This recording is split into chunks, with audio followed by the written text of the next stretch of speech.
करीब 300 साल पहले जब भारत पर मुगलों की हुकूमत थी और अंग्रेजी हुकूमत धीरे धीरे अपनी जड़ें जमा रही थी, तब एक साधारण किसान परिवार ने राजस्थान के एक वीरान इलाके में एक मंदिर के खंडहर खोजे। लेकिन ये कोई आम मंदिर नहीं था। वो मंदिर था ऐसा जिसके अंदर घुसते ही इंसान की धड़कनें तेज हो जाए, सांसें थम सी जाए और हवा में एक अनजाना डर घुला हो। वो मंदिर था किराड़ू का मंदिर, जिसे आज भी हॉन्टेड टेम्पल ऑफ राजस्थान कहा जाता है। कहते हैं वहाँ कोई रात में रुका नहीं, जो रुका वो फिर लौटा नहीं। और ये सिर्फ शुरुआत थी। भारत के कोने कोने में ऐसी अजीबोगरीब, रहस्यमयी और अद्भुत इमारतें हैं जिनका इतिहास जितना गहरा है उतना ही डरावना भी। किसी का वजूद विज्ञान से परे है, किसी की बनावट आज तक इंजीनियर्स को चौंकाती है। और आज हम आपको लेकर चलेंगे एक ऐसे रोमांचक, डरावने और ऐतिहासिक सफर पर, जहां हम जानेंगे भारत के 10 ऐसे रहस्यमयी और अद्भुत संरचनाओं के बारे में, जिनके पीछे की कहानियां आपको रातों को जगाएंगी और अंत तक आप खुद से पूछेंगे, क्या ये सब सच है या फिर ये सिर्फ कहानियां को हैं? और हाँ, ये वीडियो बनाने में हफ्तों की रिसर्च और मेहनत लगी है। तो अगर आपको 143 हिस्ट्री 2.0 का यह प्रयास पसंद आए तो अभी सब्सक्राइब करिए, ताकि हम ऐसे और रहस्य आपके सामने ला सके। आइए शुरू करते हैं। नंबर 1, किराड़ू मंदिर। राजस्थान थार के रेगिस्तान में जब सूरज डूबता है तो रेत की हर लहर एक कहानी कहती है, और उन्हीं कहानियों में से एक नाम बार बार गूंजता है, किराड़ू।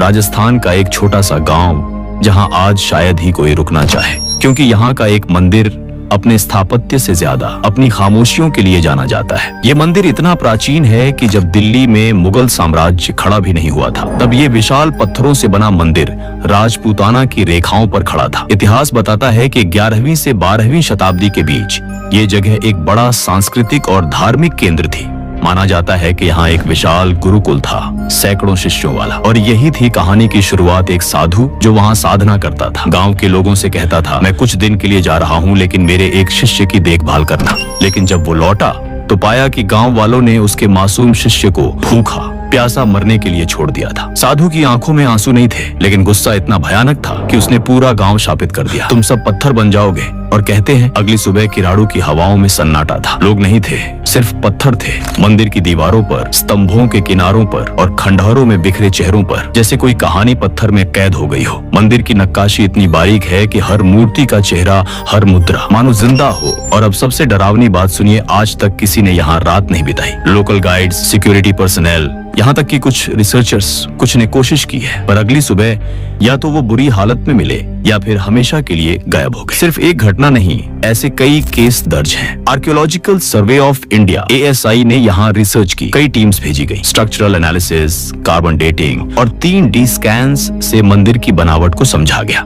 लेकिन किसी रिपोर्ट में क्लियर साइंटिफिक एक्सप्लेनेशन नहीं मिला। और हाँ, मंदिर में कार्व्ड फिगर्स इतनी परफेक्शन से बने हैं कि आज की तकनीक से रेप्लिकेट करना मुश्किल है। पत्थर की सतह है जैसे लेजर से कटी हो, दीवारों पर छायाएं जो सूरज की हर दिशा के साथ बदलती है, जैसे किसी एंशिएंट सोलर कैलकुलेटर का हिस्सा हो। लेकिन जब मंदिर इतना एडवांस्ड है तो इसके साथ इतना डर क्यों जुड़ा है? कहते हैं रात के वक्त यहाँ से चमकती रोशनी, फुसफुसाहटें और कभी कभी मंदिर की घंटियों की आवाज आती है खुद ब खुद। आज भी सरकार ने यहाँ सूर्यास्त के बाद किसी के रुकने पर प्रतिबंध लगाया है। लोकल विलेजर्स भी मानते हैं कि ये जमीन शापित है। तो सवाल ये है, क्या किराड़ू मंदिर वाकई किसी शाप का परिणाम है, या फिर ये एक भूले बिसरे काल का एडवांस्ड विज्ञान है जिसे हम समझ नहीं पाए हैं? जवाब शायद उन्हीं पत्थरों में कैद है। नंबर 2, ज्वालामुखी देवी मंदिर। ये है हिमाचल प्रदेश में स्थित ज्वालामुखी देवी मंदिर की सच्चाई। भारत में हजारों मंदिर हैं, लेकिन यह मंदिर ऐसा है जहां देवी स्वयं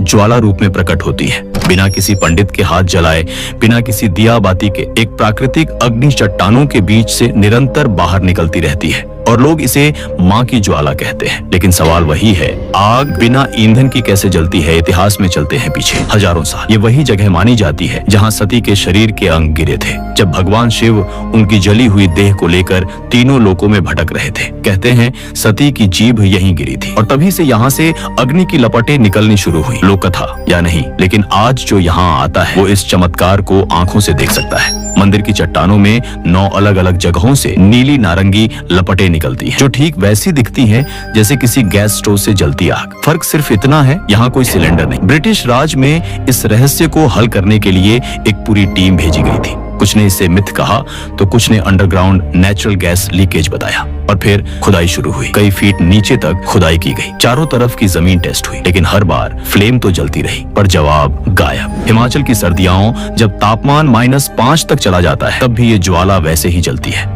अब आते हैं विज्ञान पर। जियोलॉजिस्ट्स का कहना है कि किसी चट्टान के नीचे मीथेन या इथेन जैसे गैसेस नेचुरल क्रैक्स से बाहर आ सकती हैं और खुद ब खुद इग्नाइट हो सकती हैं। लेकिन इस केस में एक एनोमली है। फ्लेम में जो केमिकल कॉम्पोजिशन पाया गया वो मीथेन बेस्ड नहीं था। तो सवाल बना रहा, ये गैस आखिर है क्या? हजारों भक्त हर साल यहाँ दर्शन करने आते हैं, कुछ अपनी मन्नतें लेकर, कुछ अपने सवाल लेकर और कुछ बस माँ की आग से मिलने। और ये भी सच है कि मंदिर में प्रवेश करते ही एक ऊर्जा महसूस होती है। नंबर 3, कैलाश मंदिर, एलोरा।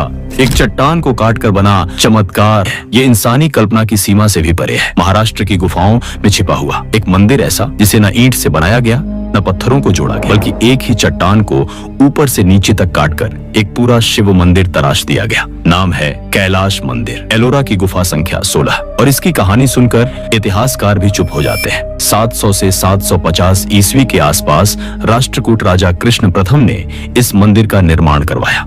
लेकिन तरीका ऐसा था जो आज की तकनीक में भी इम्पॉसिबल लगता है, क्योंकि बाकी मंदिरों की तरह यह नीचे से ऊपर नहीं बना। ये मंदिर ऊपर से नीचे की तरफ काटा गया। सोचिए, एक पहाड़ जिसमें से आप बिना कोई गलती किए एक इंच पत्थर हटाकर पूरी की पूरी मूर्तियां, मंदिर का मंडप, गुफाएं, छत, स्तंभ सब कुछ उकेर दें। और ये सब बिना 3D मॉडल, बिना मशीनों के। आर्कियोलॉजिस्ट कहते हैं इसमें करीब 4 लाख टन चट्टान काटी गई थी, और वो भी इतनी सटीकता से कि आज भी उसकी दीवारों पर कोई दरार नहीं है। सवाल उठता है, कैसे? उस दौर में क्रेन नहीं थी, इलेक्ट्रिक सॉ नहीं थे, ब्लूप्रिंट नहीं थे, फिर कैसे बना ऐसा विशाल डिटेल्ड 3D नेगेटिव स्कल्पचर जो 1300 साल बाद भी इंटैक्ट खड़ा है? मंदिर के भीतर जाएंगे तो हर तरफ कहानी मिलेगी। रामायण, महाभारत, रावण का कैलाश उठाना, विष्णु के दशावतार, शिव पार्वती विवाह, एक स्कल्पचर जैसे पत्थर में प्राण डाल दिए हो। इतिहासकारों की माने तो अगर रोज 100 कारीगर भी काम करते तो भी इसे बनाने में लगभग 150 से 200 साल लगते। लेकिन असल में ये मंदिर मात्र 18 साल में तैयार हो गया। अब सोचिए, वो कौन सी प्लानिंग थी, कौन सी स्ट्रेटेजी थी जिसने हजारों टन पत्थर हटाकर एक ऐसा मास्टरपीस रचा जो आज भी यूनेस्को वर्ल्ड हेरिटेज साइट है। कुछ लोग कहते हैं इसमें किसी डिवाइन फोर्स की मदद थी। एलियन थ्योरी भी सामने आती है कि कोई एडवांस्ड तकनीक थी जो आज भी इंसानों से छिपी है। और इस मंदिर की खास बात, ये सिर्फ स्थापत्य नहीं है, ये एक ध्यान केंद्र भी है। मंदिर की इनर चेम्बर में इतनी शांत ऊर्जा है कि लोग यहाँ आंखें बंद करते ही ध्यान की अवस्था में चले जाते हैं। कैलाश मंदिर सिर्फ पत्थर नहीं है, ये भारत के इतिहास, उसकी कला और उसकी श्रद्धा का एक जीवित प्रमाण है। नंबर 4, तालाकड़। कल्पना कीजिए, आप एक पुरातन मंदिर के पास खड़े हैं, नीचे रेत है, चारों ओर बस सुनसान, और फिर अचानक किसी चमत्कार की तरह मंदिर की ऊपरी चोटियां रेत से बाहर आने लगती है। ये कोई सपना नहीं, ये है तालाकाड़, कर्नाटक का वो रहस्यमयी स्थान जहां 30 से ज्यादा मंदिर आज भी रेत के नीचे छिपे हुए हैं। और हर 12 साल बाद एक ऐसा चमत्कार होता है जिसे देखकर इतिहास, विज्ञान और श्रद्धा तीनों की सीमाएं धुंधली हो जाती है। कहानी शुरू होती है कावेरी नदी के किनारे से। एक समय था जब तालाकाड़ एक समृद्ध शहर था, दक्षिण के पांड्य, गंगा और चालुक्य राजाओं की राजधानी। चारों तरफ मंदिरों की घंटियां, व्यापारियों की चहल पहल और धर्म का तेज। लेकिन फिर अचानक सब कुछ रेत में डूब गया। कहते हैं ये हुआ एक शाप की वजह से। 1600 के दशक में विजयनगर साम्राज्य के एक राजा श्रीरंग राय यहाँ बीमार पड़ गए। उन्होंने अपने सैनिकों को भेजा मालामा देवी से पूजा के लिए शिवलिंग मंगवाने। लेकिन मालामा देवी, जो वोडेयर वंश की रानी थी, उन्होंने शिवलिंग को देने से मना कर दिया। सैनिकों ने जबरन शिवलिंग छीना और अपमानित होकर रानी ने कावेरी नदी में कूदने से पहले 3 शाप दिए। 1, तालाकाड़ रेत में डूब जाएगा। 2, मालंगी गांव बंजारा हो जाएगा। 3, मैसूर वोडेयर्स को कभी संतान सुख नहीं मिलेगा। और उसके बाद धीरे धीरे कावेरी ने रुख बदला और रेत ने पूरे शहर को निगल लिया। हर 12 साल में जब यहाँ का पवित्र पंचलिंग दर्शन होता है तो अचानक रेत खुद हटने लगती है। एक मंदिर की छतें, मूर्तियां, गर्भगृह बाहर आने लगते हैं। लेकिन जैसे ही त्योहार समाप्त होता है, फिर से सब कुछ रेत के नीचे गायब। वैज्ञानिकों ने कई बार यहाँ खुदाई की। पाया गया कि तालाकाड़ की रेत आसपास के इलाकों से बिल्कुल अलग है। कुछ थ्योरीज कहती हैं ये रेत शायद कावेरी के बेंड से मोड़ खाने पर जमा हुई। कुछ का मानना है कावेरी के नीचे कोई अंडरग्राउंड फॉल्ट है जिससे रेत बहकर तालाकाड़ में फंस जाती है। लेकिन कोई भी थियरी इस बात का जवाब नहीं दे पाई कि रेत हर बार 12 साल में ही क्यों हटती है और क्यों खुद ही मंदिरों को ढक देती है। आज भी जब यहाँ लोग आते हैं तो वो रेत को छूते हुए शाप, श्रद्धा और विज्ञान तीनों की मौजूदगी महसूस करते हैं। नंबर 5, शिवपुर का भूल भुलैया मंदिर, उत्तर प्रदेश। सोचिए, आप एक मंदिर में घुसते हैं, सामने कुछ सीढ़ियां हैं, बाईं ओर एक अंधेरी गली, दाईं तरफ पत्थर की मूर्तियां। आप धीरे धीरे आगे बढ़ते हैं, लेकिन हर मोड़ के साथ रास्ता और अजीब होता जाता है और फिर आपको समझ ही नहीं आता कहां से आए थे और कहां जा रहे हैं। ये सिर्फ कोई पहेली नहीं है, ये है उत्तर प्रदेश के वाराणसी के पास शिवपुर का रहस्यमयी भूल भुलैया मंदिर। एक ऐसा मंदिर जिसकी गलियों में आज भी लोग सांसों से ज्यादा तेज दिल की धड़कनें लेकर चलते हैं। बाहर से देखो तो यह कोई आम प्राचीन मंदिर लगता है, लेकिन जैसे ही आप अंदर कदम रखते हैं, ये मंदिर आपको धीरे धीरे अपने ही भीतर खो देता है। कहते हैं ये मंदिर एक भूल भुलैया नहीं बल्कि एक जियोमेट्रिक ट्रैप है, यानी एक ऐसा जटिल वास्तुशिल्प जो जानबूझकर मानव मन और दिशा ज्ञान को भ्रमित करने के लिए डिजाइन किया गया था। इसमें बने गलियारे, मोड़, समान दिखती दीवारें, सब कुछ एक पैटर्न में है जिसे समझना आम आदमी के बस की बात नहीं। कई दशकों पहले तक लोग इस मंदिर में दर्शन के लिए आते थे, लेकिन कुछ भक्त अंदर जाकर वापस नहीं लौटे। कुछ को बेहोश हालत में बाहर निकाला गया, कुछ बस गुम हो गए। कहते हैं अब यहाँ केवल मंत्रों की आवाज गूंजती है, मानव नहीं। लोक कथाएं बताती हैं कि ये मंदिर 400 से 500 साल पुराना है और इसे किसी सिद्ध योगी या तांत्रिक ने बनवाया था, आध्यात्मिक साधना और शक्तियों की रक्षा के लिए। वो इसे साधारण लोगों से छिपाना चाहते थे और इसलिए मंदिर को इस तरह डिजाइन किया गया कि जो बिना अनुमति, बिना तपस्या आए वो खुद ही रास्ता भूल जाए। एक लोक मान्यता यह भी है कि मंदिर के नीचे एक गुप्त सुरंग है जो वाराणसी, प्रयागराज और मिर्जापुर तक जाती है। ब्रिटिश इरा में कुछ अफसरों ने इस जगह की जांच भी की थी, लेकिन एक के बाद एक वो अफसर भी या तो बीमार पड़े या मानसिक तौर पर विचलित हो गए और तभी से यहाँ किसी तरह की खुदाई पर रोक है। लेकिन जो बात सबसे ज्यादा चौंकाती है वो ये कि आज भी इस मंदिर से हर रोज शाम के समय शंख, मंत्र और घंटियों की आवाज आती है। संख्या 6, ग्यारसपुर के खंडहर, मध्य प्रदेश। सदियों पहले जब सम्राटों की सभाएं मंदिरों में लगती थीं और योगियों के तप से पत्थर भी जाग उठते थे, तब मध्य भारत के एक छोटे से स्थान ग्यारसपुर में कुछ ऐसा बनाया गया जिसकी गहराई को आज तक कोई छू नहीं पाया। गुफानुमा मंदिर जो ऊपर नहीं नीचे उतरता है, सीढ़ियां हैं पत्थरों से तराशी गई, समय से भी पुरानी लगती है और वो नीचे जाती है। ग्यारसपुर मध्य प्रदेश के विदिशा जिले में स्थित एक छोटा सा गांव, लेकिन इतिहास में इसकी गूंज बहुत बड़ी है। 10वीं शताब्दी में ये स्थान गुप्त और परमार वंश के अधीन था। यहाँ के मंदिर मालवा स्थापत्य कला के चमत्कारी उदाहरण हैं, लेकिन उनमें से एक मंदिर जो अब खंडहर है आज भी कुछ ऐसा छुपाए बैठा जिसे समझना इंसानी समझ के बाहर है। मंदिर के प्रवेश द्वार पर पत्थरों में उकेरी गई प्रतिमाएं हैं और पास ही एक संकली गहराई की ओर जाती सीढ़ी। पहले लोग कहते थे नीचे एक तहखाना है जहाँ साधु तपस्या करते थे। फिर किसी ने कहा वो सीढ़ियां पाताल लोक की ओर जाती है और फिर किसी ने कहा जो गया वापस नहीं आया। कई साल पहले SI archaeological survey of India की एक टीम ने वहां सर्वे शुरू किया। उन्होंने कोशिश की, रोशनी के साथ सीढ़ियां नापी गई, पहले 20, फिर 40, फिर अचानक सीढ़ियां गायब हो गई।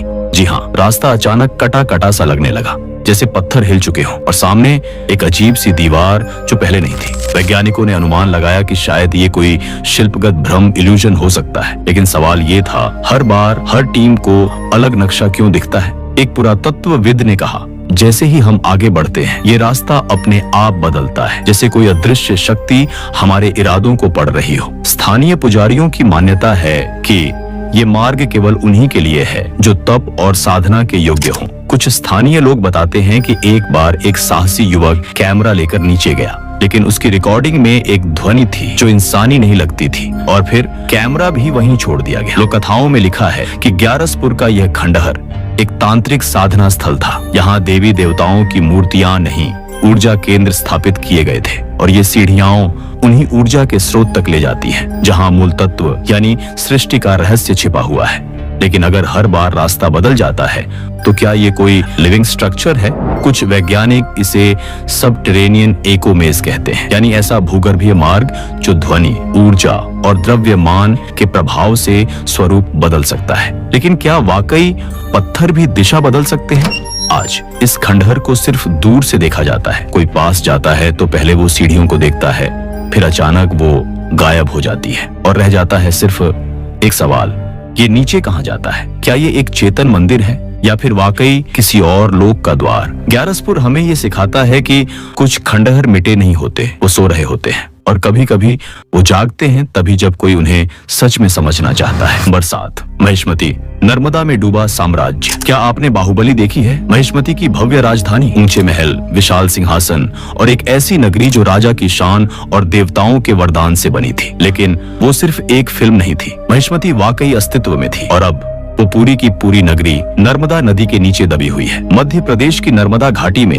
एक समय था जब एक भव्य नगर बसता था, संस्कृति, शौर्य और अध्यात्म का केंद्र। नाम था महिष्मती। महाभारत, हरिवंश पुराण और स्कंद पुराण सभी में महिष्मती का उल्लेख आता है। ये सिर्फ एक शहर नहीं, एक साम्राज्य की राजधानी थी। भगवान परशुराम का जन्म स्थान, सहस्त्रबाहु अर्जुन की सत्ता और आशी जमदग्नि की तपोभूमि यही थी महिष्मती। पर फिर एक दिन सब बदल गया। नर्मदा शांत थी, लेकिन उसमें जैसे कोई अदृश्य शक्ति जागी। एक विशाल बाढ़ आई और शहर के शहर बह गए। महिष्मती नदी के गर्भ में समा गई। लेकिन क्या ये सिर्फ एक बाढ़ थी या फिर किसी राजा का पाप, किसी आर्षी का शाप? हाल के वर्षों में जब वैज्ञानिकों ने सोनार और ग्राउंड पेनिट्रेटिंग रेडर का इस्तेमाल किया तो नर्मदा के नीचे कुछ असामान्य आकृतियां मिली। पत्थरों के मंदिर, स्तंभ और छतों के अवशेष, सब कुछ आज भी वहीं मौजूद है, पानी के नीचे, अनदेखा। स्थानीय मछुआरे बताते हैं जब नर्मदा का जलस्तर बहुत नीचे चला जाता है तो मंदिरों की छतें दिखती हैं, लेकिन फिर नदी सब कुछ छुपा लेती। पुरानी कथाओं में कहा गया है कि महिष्मती में एक अत्याचारी राजा हुआ करता था।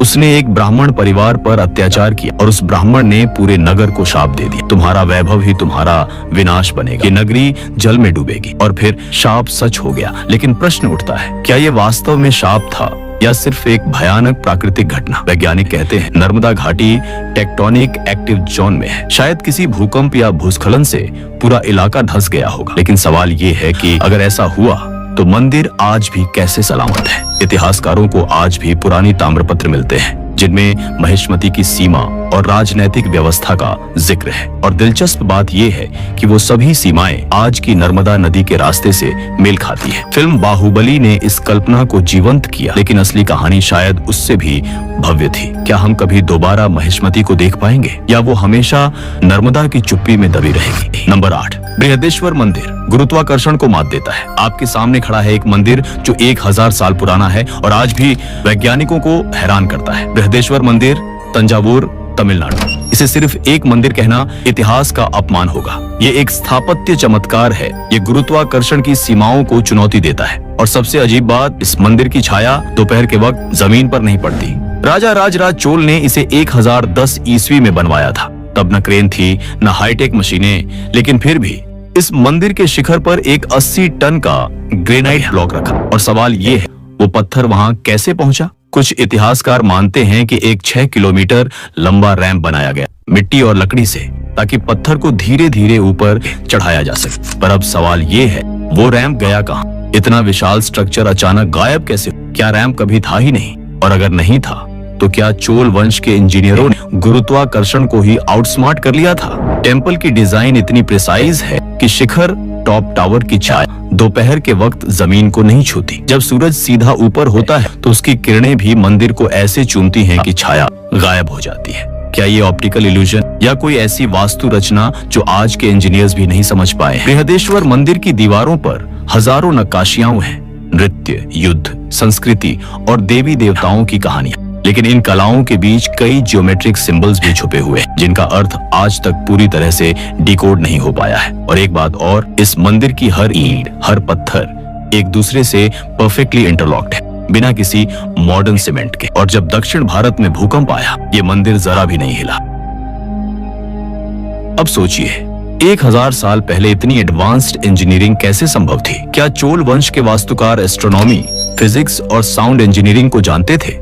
या फिर ये सब सिर्फ इंसानी नहीं, कुछ दैवीय प्रेरणा का परिणाम था? कई लोग कहते हैं ये सिर्फ मंदिर नहीं, एक कोड है, एक नॉलेज सिस्टम जिसे सिर्फ समझने वाले ही डिकोड कर सकते हैं। शायद इसलिए यूनेस्को ने इसे वर्ल्ड हेरिटेज साइट घोषित किया, क्योंकि ये सिर्फ पत्थरों का ढांचा नहीं, ये ज्ञान, आस्था और गणना का संगम है। और जब आप इसके प्रांगण में खड़े होते हैं तो कुछ अजीब सा महसूस होता है, एक एनर्जी जो आपको देख रही है। शायद ये पत्थर चुप नहीं है, ये इतिहास की आवाजें हैं। बृहदेश्वर हमें सिखाता है भविष्य को समझने के लिए अतीत की गहराई में उतरना जरूरी है। और जो सभ्यता 1000 साल पहले इतने प्रिसाइज स्ट्रक्चर बना सकती थी, वो शायद हमसे कहीं ज्यादा इवॉल्व थी। तो अगली बार जब आप दक्षिण भारत जाए और बृहदेश्वर मंदिर के सामने खड़े हों, बस दोपहर के समय छाया ढूंढिए और याद रखिए, जो दिखता है वो हमेशा सच नहीं होता, और जो नहीं दिखता उसमें अक्सर सबसे बड़ा रहस्य छुपा होता है। नंबर 9, जंतर मंत्र, रहस्य और खगोलीय चमत्कार। जंतर मंत्र को आपने एक पर्यटक स्थल की तरह देखा होगा,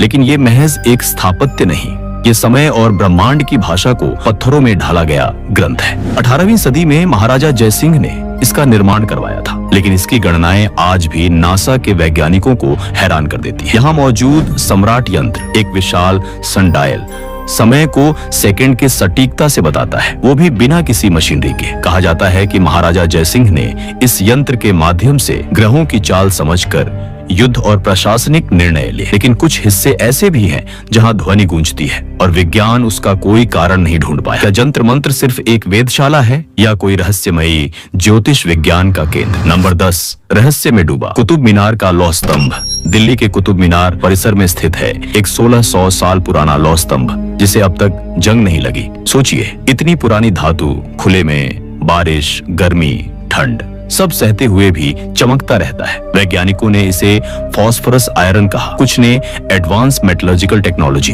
पर सवाल ये है, क्या इतनी उन्नत तकनीक 5वीं शताब्दी में मौजूद थी? कुछ लोग इसे एलियन टेक्नोलॉजी तक से जोड़ते हैं, तो कुछ का मानना है कि यह किसी दिव्य ऊर्जा का स्रोत है। जो भी हो, इस स्तंभ की रचना आज भी विज्ञान के लिए एक पहेली है। भारत के ये रहस्यमयी ढांचे सिर्फ इमारतें नहीं हैं, ये इतिहास की वो किताबें हैं जिनके पन्ने अब भी रहस्य से भरे हैं। और जब तक हम इन्हें पढ़ नहीं लेते, हमारी जिज्ञासा शांत नहीं होगी। अगर आपको यह कहानी पसंद आई हो तो वीडियो को लाइक करें, चैनल को सब्सक्राइब करें और कमेंट में बताएं कि आपको सबसे रहस्यमयी जगह कौन सी लगी। और हाँ, अगले वीडियो में हम आपको लेकर चलेंगे भारत की एक ऐसी गुफा में जहां आज भी एक संत ध्यान में लीन है, पिछले 300 सालों से। मिलते हैं अगली कहानी में।